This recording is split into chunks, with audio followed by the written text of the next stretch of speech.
आणि शासनानं आमच्या या पूरग्रस्त नागरिकांसाठी अजूनपर्यंत कुठलंच पाऊल उचललेलं नाही। शासनाला जाग येण्यासाठी आपण या ठिकाणी हे ढोल बजाव आंदोलन घेतलेलं आहे।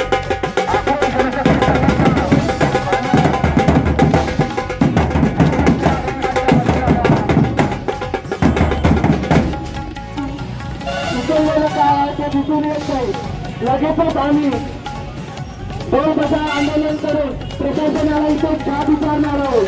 त्या प्रशासनाने आम्हाला तात्काळ इथे जाब द्यावे, अन्यथा इथून आम्ही वीरा मोबाईल्स व इलेक्ट्रॉनिक सेंटर सर्व प्रकारचे मोबाईल उपलब्ध, तसेच रिपेरिंग सेंटर व त्याचप्रमाणे टीव्ही, वॉशिंग मशीन, एसी व होम अप्लायन्सचे सर्व साहित्य मिळण्याचे एकमेव ठिकाण।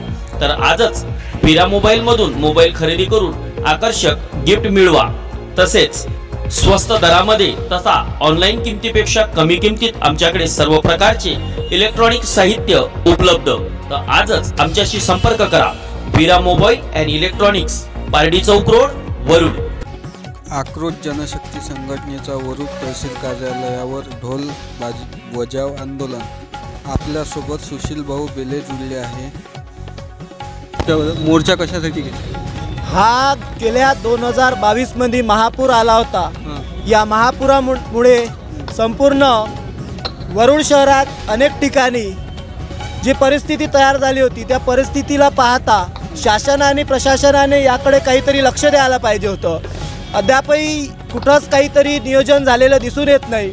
वारंवार फक्त आणि फक्त प्रशासनाने आम्हाला खोटे आश्वासन देण्याचं काम केलेलं आहे। आम्ही सतत मागणी घेऊन येत आहे। मागच्या वर्षी 2023ला आजच्याच दिवशी 7 तारखेला आम्ही ठळक मोर्चा घेऊन तहसील कार्यालयावर आलो होतो। त्यावेळेस पुनर्वसन आणि आम्हाला पूरपीडित यांचे प्रमाणपत्र द्यावे याची मागणी केली होती। अजूनही त्याचं कुठलंच नियोजन झालेलं नाही। त्यांनी एक आम्हाला सांगितले होते की गोडाऊन जे आहे आपल्या वरुड शहरातील जे कंटोलाची गोडाऊन आहे त्याच्या बॅकसाईडला एक लेआउट आहे, त्या लेआउटमध्ये तुमचं पुनर्वसन करण्यात येईल असे आम्हाला हमीपत्र दिलं होतं। पण ते हमीपत्र अद्यापही कुठेच दिसून आलं नाही किंवा त्या गोष्टीवर कुठलंही नियोजन दिसून येत नाही।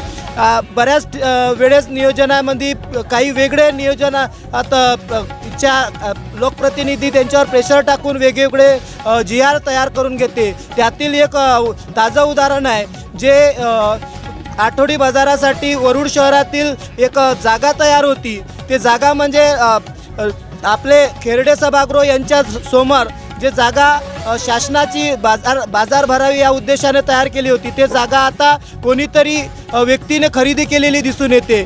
ज्या वेळेस हे पूर परिस्थिती तयार झाली होती, इथचे लोकप्रतिनिधी ज्या लोकप्रतिनिधींना लोकांनी फक्त आणि फक्त वर्गणी करून निवडून आणून दिले, त्या लोकप्रतिनिधींनी आपलं स्वतःचं लग्न जवळपास 5 करोड रुपयाचं केलेलं आहे। त्यावेळेस लोकांची काहीच त्यांना कशी दशा आहे, काय दिशा दिसून येऊन राहिली त्यांची, त्याकडे कुठंच लक्ष केलेलं नाही।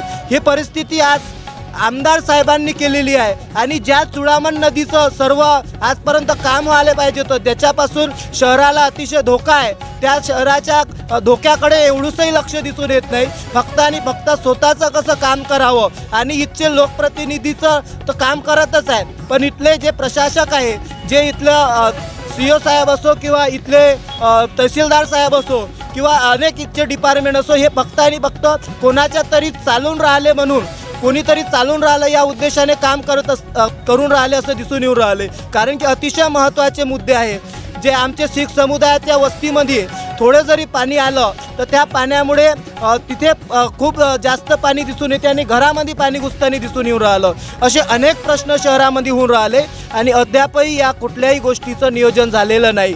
इरिगेशन डिपार्टमेंट असो, चुडामण नदीचं संरक्षणाचा विषय असो, नगरपालिकेचा किंवा इथं जर अचानक एखादी गोष्ट जर इथे पूर परिस्थिती तयार झाली तर कसं नियोजन असेल? कारण की 2022 मध्ये आमच्या डोळ्यासमोर अनेक ते पूर परिस्थितीतील लोक मृत्यू पावलेले आमच्या डोळ्यासमोर आहे। आम्ही काय हाल अपेक्षा त्यावेळेस सहले आहे हे आम्हालाच माहीत आहे। जर हे जोपर्यंत आमच्या मागण्या पूर्ण करत नाही, जोपर्यंत आमच्याकडे लक्ष देणार नाही, तोपर्यंत आम्ही या आंदोलनाची रूपरेषा तीव्र स्वरूपात नेहमी करत राहू आणि जोपर्यंत न्याय भेटणार नाही तोपर्यंत आम्ही इथून हटणार नाही, ही आमची भूमिका राहील।